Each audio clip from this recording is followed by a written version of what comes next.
안녕하세요.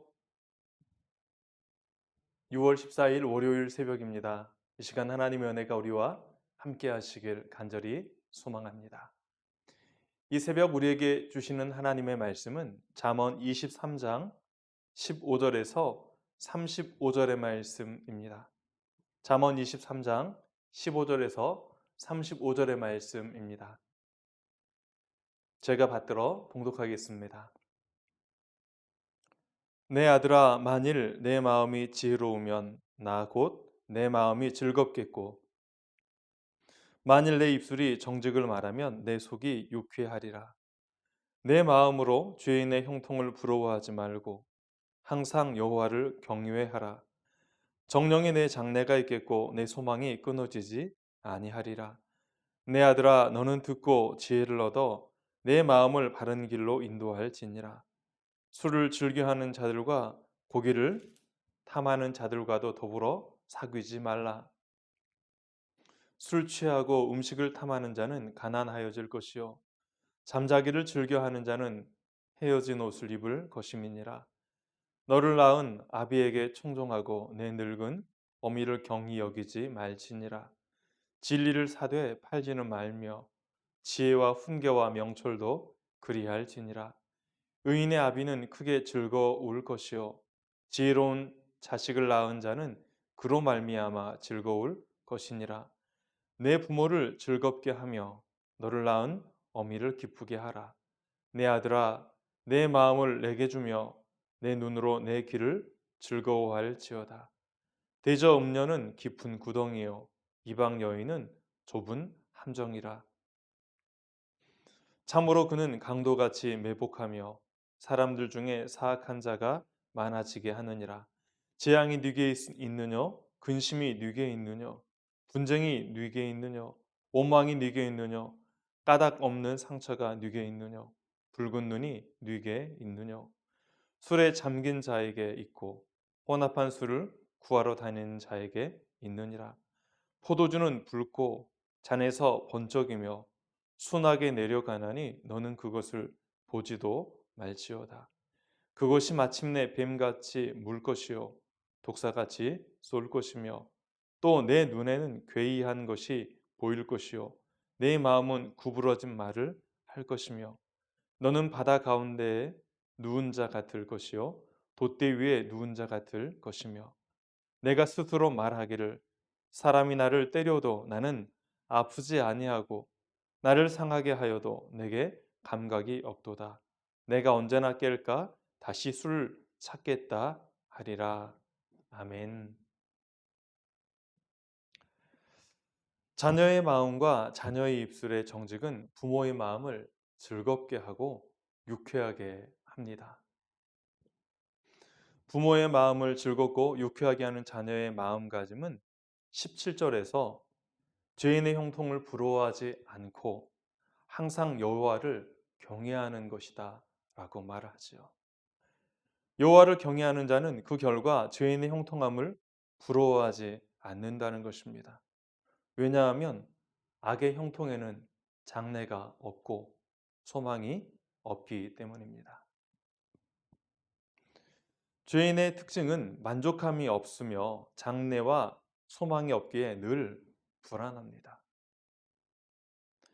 반면 여호와를 경외하는 자에게는 장래가 보장되며 소망이 끊어지지 않는다라고 말합니다. 당장 눈에 보이지는 않는 것 같지만 소망을 하나님께 주시기에 우리의 삶 속에 참된 평안과 기쁨이 그리고 만족이 있다는 것이지요. 이러한 삶의 소망이 우리의 자녀들의 삶과 우리에게 가득하기를 간절히 기원합니다. 19절부터는 지혜롭게 자신의 마음을 바른 길로 인도하는 자는 어떠한 사람인가를 말하고 있습니다. 지혜롭게 자신의 길을 가는 사람은 과음과 과식을 하지 않습니다. 자신의 길을 가는 사람은 술을 삼간다고 말하고 있습니다. 예를 들면 제사장은 성전에서 일하는 동안 포도주를 마실 수 없었고 지도자들은 술 취함을 비도덕적이고 몰지각한 행위로 여겼습니다. 지나친 음주만큼 절제하지 못하는 폭식도 문제로 여겼지요. 20절을 보면 술 취하고 음식을 탐하는 자는 가난하여지고 졸음은 해진 옷을 입게 할 것이기 때문이라 말합니다.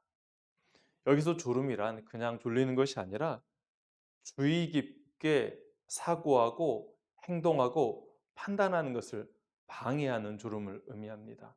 지나친 과음과 과식이 지난밤에 잠을 설치게 하여서 새로운 한날을 시작하였을 때 그것에 집중하지 못하게 하며 업무의 효율을 떨어뜨리고 분별력과 지혜를 사라지게 한다는 것이지요.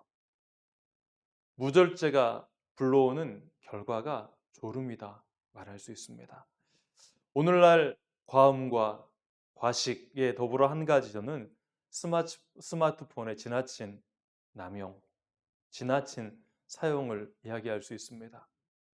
우리뿐만 아니라 우리의 자녀들도 밤늦게까지 유튜브와 다양한 매체를 스마트폰을 통해서 보면서 밤잠을 설치고 다음 날이 되었을 때 많이 피곤해하는 경우를 종종 보게 됩니다.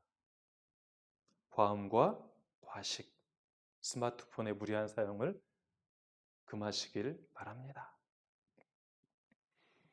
22절부터는 부모의 말에 귀를 기울이고 흘려듣지 않아야 한다고 권면하고 있습니다. 진리는 가장 값진 것이기에 그것을 팔아 더 좋은 것을 살 수 없습니다.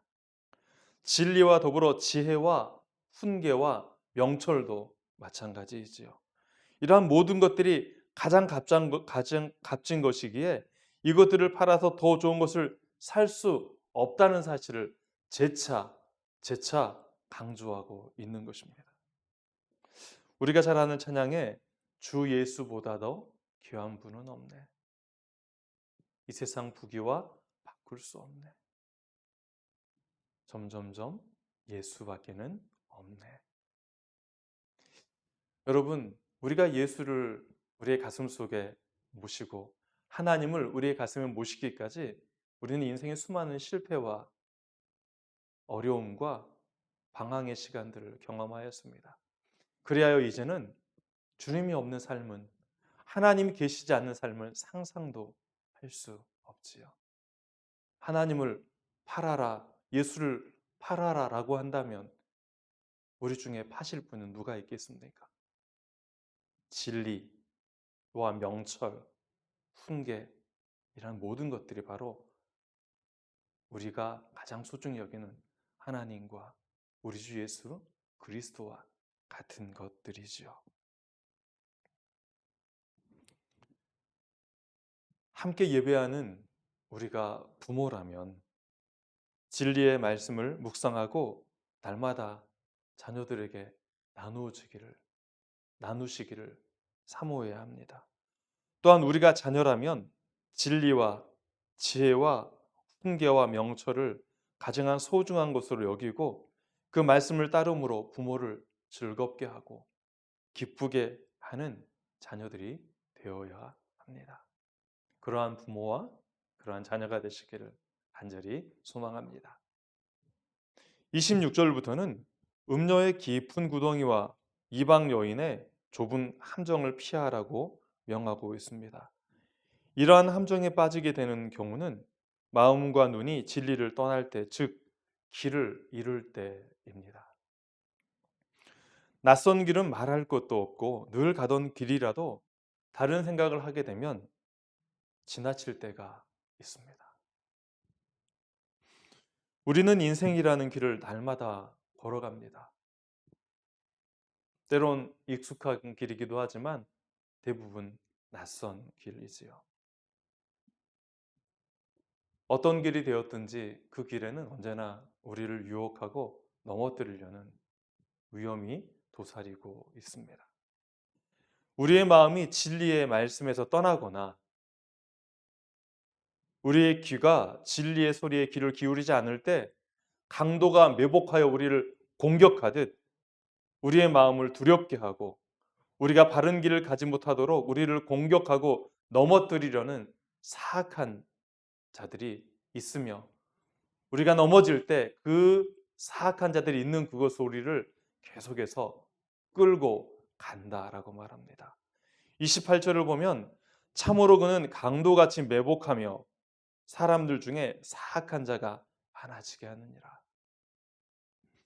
여러분, 사악한 자가 많아진다는 것은 자신도 모르는 사이에 진리를 떠나고 유혹을 즐기는 자가 된다는 것입니다.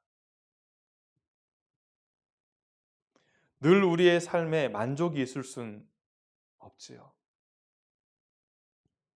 그러나 우리의 삶의 자리에 하나님이 늘 함께 하신다는 사실도 우리는 기억해야 합니다. 하나님이 계신 곳, 하나님의 음성을 들을 수 있는 바로 그곳이 지혜의 자리요, 명철의 자리입니다. 29절부터는 술에 잠긴 자와 혼합한 술을 구하러 다니는 자의 허세를 잘 표현하고 있습니다. 눈에 괴이한 것이 보이고 말은 구부러지고 환상 속에 거하며 때려도 아프지 않고 상하여도 감각이 없으며 술을 깨면 다시 술을 찾는 일들을 반복하게 되어집니다. 이러한 이들에게는 재앙과 근심과 분쟁과 원망과 까닭 없는 상처와 언제나 충혈될 붉은 눈만이 그들의 삶 속에 존재하게 될 것이다 라고 말하고 있습니다. 예수를 믿기 전이나 믿은 후에라도 우리는 사회생활을 하면서 술을 자주 접하게 되고 성적인 유혹을 받게 되어집니다. 이것이 우리의 현실이지요. 또한 악한 자들이 부유해지고 형통한 것처럼 보이며 착하고 정직하게 사는 사람이 바보처럼 느껴질 때가 많습니다.